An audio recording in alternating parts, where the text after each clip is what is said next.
En realidad, nuestro país, y creo que todo el continente, tuvo momentos de dolor hace poco tiempo cuando nos enteramos de la partida de Néstor. Sin embargo, ese dolor se transformó en alegría y lucha, porque junto a Néstor está y seguirá estando junto a nosotros su compañera. Por eso las madres de Plaza de Mayo y el colectivo que componen las madres decimos Cristina 2011, Néstor vive. Y me agarro de eso para pasar a una segunda presentación dentro de los compañeros que ejercen roles en la función pública, pero nunca dejaron de ser compañeros. Y en este caso con una alegría doble, porque la lucha que llevan adelante desde el primer Congreso de Salud Mental, la lucha por la desmanipulación, esa lucha por poner en agenda el tema de la salud mental, se vio reflejado en un gobierno que tuvo la sensibilidad, como muchas sensibilidades. Por eso recibimos ahora al director nacional de salud mental del Ministerio de Salud de la Nación, el compañero Yago Dinera.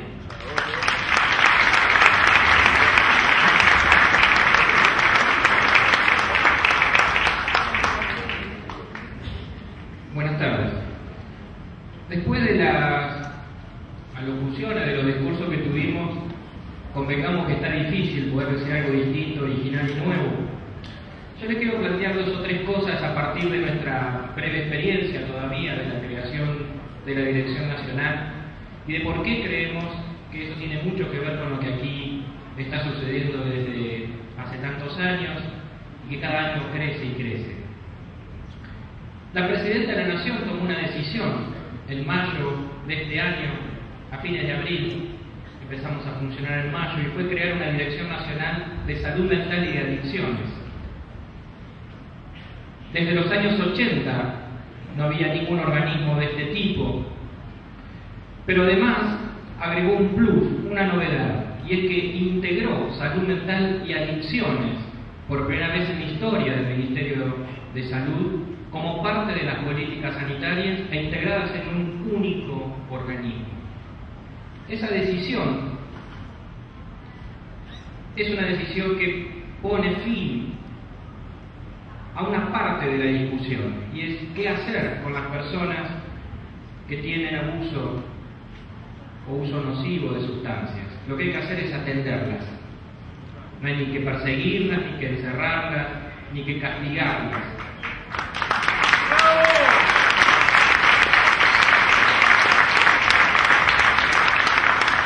Como toda persona con padecimiento se la atiende. ¿Y cómo se la atiende? La Presidenta lo dice en el decreto que crea la dirección. Se la atiende en donde vive. Se la atiende o en su casa. Se la interna en el centro más cercano por 1, 2, 3 días, no más que eso. Y vuelve a su casa. En esto estamos metidos. Y es una pelea difícil que se trasunta, entre otros temas, en la Ley Nacional de Salud Mental. El debate sobre la Ley Nacional en estos tiempos no tiene que ver con el enfoque. Esa pelea ya la ganamos y mucho tiene que ver, o todo, las madres.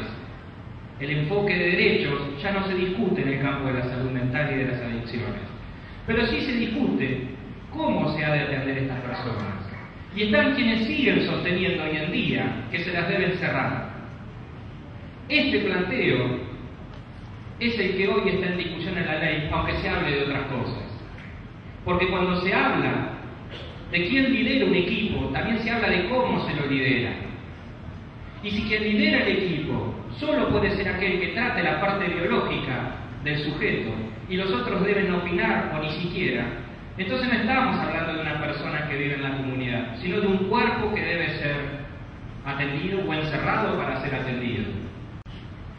Quiero decir con esto lo siguiente: cuando hablamos de salud mental también estamos hablando de política, y es parte de este gobierno la introducción de la política también en los espacios técnicos como es la salud mental y las adicciones.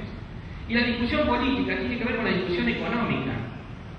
Quienes se oponen a la ley de salud mental son los que viven del encierro manicomial, no son otros. Es la misma discusión de quién se lleva la tajada de aquellos que en vez de ser pacientes son mercancía.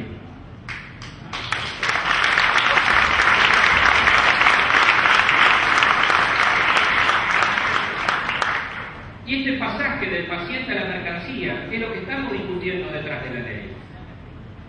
Entonces, cuando se establece una política pública de salud mental y adicciones, porque no es distinto lo que pasa en los encierros de las personas con adicciones, porque lo manicomial no tiene que ver solo con la enfermedad mental, se puede expresar en cualquier campo. Se expresa en el campo de la discapacidad, se expresa en el campo de la geriatría, se expresa en el campo de las adicciones. La estructura de funcionamiento es la misma. Yo le pago a usted para que mantenga encerrada y excluida a esta persona. Mientras lo tenga, le pago. Cuando me lo devuelva, le dejo de pagar. Es lo contrario de lo que debiera hacer. Yo le debiera pagar, en todo caso, si es que el Estado decidiera delegar esto, que habría que debatirlo.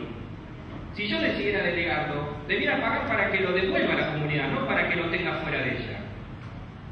Y este desfasaje histórico es el que tenemos que modificar. Y en ese punto quiero terminar con el aprendizaje que nosotros tenemos históricamente para hacer con respecto a las madres. Aquí ya fue citado Néstor Kirchner cuando dijo que éramos hijos de las madres, pero también estamos los nietos de las madres y también están floreciendo los bisnietos de las madres. Y es importante en este sentido, en este linaje, el aprendizaje político que representa vivir con memoria, vivir con verdad y vivir con justicia. Y es importante en este sentido, y yo agradezco la mención de que el Ministerio de Salud, por primera vez en la historia del Ministerio, inserte la idea de verdad, memoria y justicia como parte de las políticas sanitarias. Que las políticas sanitarias incluyan la necesidad de vivir con la verdad, de vivir en justicia y de sostenerlo desde la memoria. Porque también es cierto que las políticas públicas han funcionado desigualmente y que mientras algunas áreas comenzaban a torcer la historia, otras áreas seguían o siguen resistiendo al avance del proyecto nacional. Y en este punto quiero señalar un último elemento. Por primera vez, desde que existe la Dirección Nacional de Salud Mental, en los años 80 hubo, en los años 90 la destrozaron, la desaparecieron, porque también se desaparecen instituciones. Y recién, en los últimos años, a partir de este, sobre todo, se instrumentó, como decíamos recién, una política de salud mental. Pero por primera vez se adoptó un presupuesto que surgió de aquellas partidas que permiten establecer nuevas políticas públicas. Y nosotros hemos decidido, en el día de hoy, aprovechando el aprendizaje de las madres, anunciarles en qué vamos a gastar ese dinero. Contarles aquí a aquellos que militan, que trabajan todos los días por una salud mental para el todo, no para los que hay que encerrar, o para los que ellos creen que deben encerrar. Para todos, pensar en qué pensamos que se debe gastar ese dinero. Nosotros consideramos fundamental que si hay una partida del Estado para la salud mental, antes que a nadie debe ir a las organizaciones sociales, civiles, que contienen a las personas con padecimiento mental, como esta, que son aquellos que día a día, desde sus emprendimientos sociales, desde la construcción de viviendas, desde las cooperativas de trabajo, sostienen que las personas tengan un empleo, un salario para trabajar en salud mental. Esa es la primera iniciativa de esta.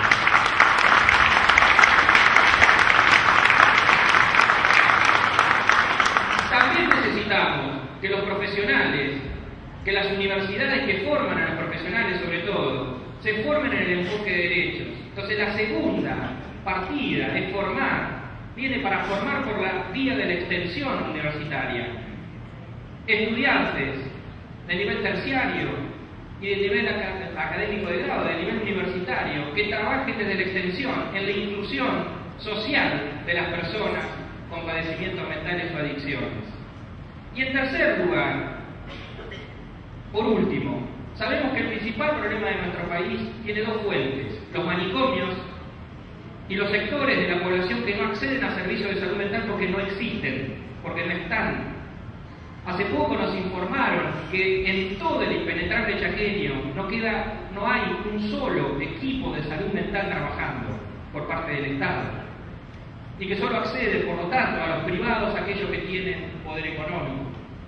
Nos hemos enterado que algo parecido ocurre en el interior de Misiones, que algo parecido ocurre en Santiago del Estero, en Formosa, en algunas zonas del sur argentino, y sobre todo, los que menos acceso tienen a servicios de salud mental acordes a su idiosincrasia son los pueblos originarios. Entonces, la tercera partida es poner equipos de salud mental interdisciplinarios, horizontales y democráticos, nada de que uno dirige al otro, a trabajar desde una estructura interdisciplinaria en aquellos lugares donde nada hay. No para que hagan salud mental en el sentido de atender en el consultorio, sino para que esa población acceda a una atención plena de salud mental. Y este tercer componente, el último de lo que lo quería presentar, tiene para nosotros también un sentido aprendido en las madres. Cuando hace unos años las madres pensaron por dónde empezar las empresas sociales, dijeron hagamos casas. ¿O no fue así? Y también esa fue una forma de hacer política sanitaria, pero claro que sí. Lo sabemos por la historia de nuestro país, por la historia del Chagas, por la historia de la tuberculosis, por la historia de todas las enfermedades endémicas. Se empieza por tener casa, se empieza por tener abrigo, por tener donde dormir. Ese aprendizaje nos permite a nosotros hoy decir, si vamos a mejorar la salud mental de la población, empecemos por nuestras poblaciones originarias, empecemos por los que nunca tuvieron y debieron ser los primeros.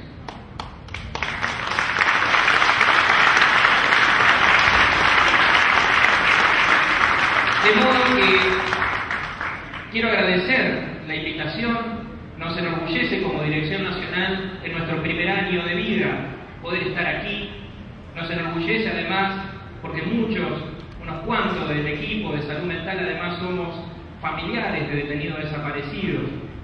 Y nos enorgullece además porque es un aprendizaje permanente para nosotros visitar las casas no solo de las madres, sino de nuestras maestras madres en el cuidado de la salud mental. Muchas gracias.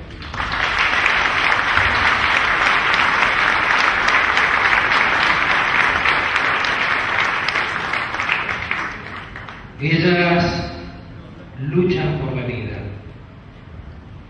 Ellas tomaron las banderas revolucionarias de sus hijos y las encarnan. Y decidieron, como bien dijo Gabriel hace un ratito, dar ese paso que en algunos fue cuestionado, de dejar de lado la resistencia. Cuando Néstor subió a guerra dijeron, ya no hay que resistir más, porque hay un hijo ahí, en la casa de gobierno. Ahora hay que construir, y bien que construyen. Y bien que construyen. La universidad que hoy que en estos días cumple 10 años de vida, Universidad Popular Madres de Plaza de Mayo, la editorial, la imprenta, el proyecto más ambicioso y además concretado de inclusión social a través de la construcción de viviendas, la misión Sueños Compartidos, el café literario, la radio, el espacio cultural de nuestros hijos, allí donde hubo muerte, el lugar más terrible del genocidio de nuestro país, la Escuela Mecánica de la Armada, hoy está sembrado de vida, no de la frialdad de los museos, sino de la vida permanente, la vida que construye. Qué honor que nos reciban las madres, qué honor que nos reciba Evel de Petrini.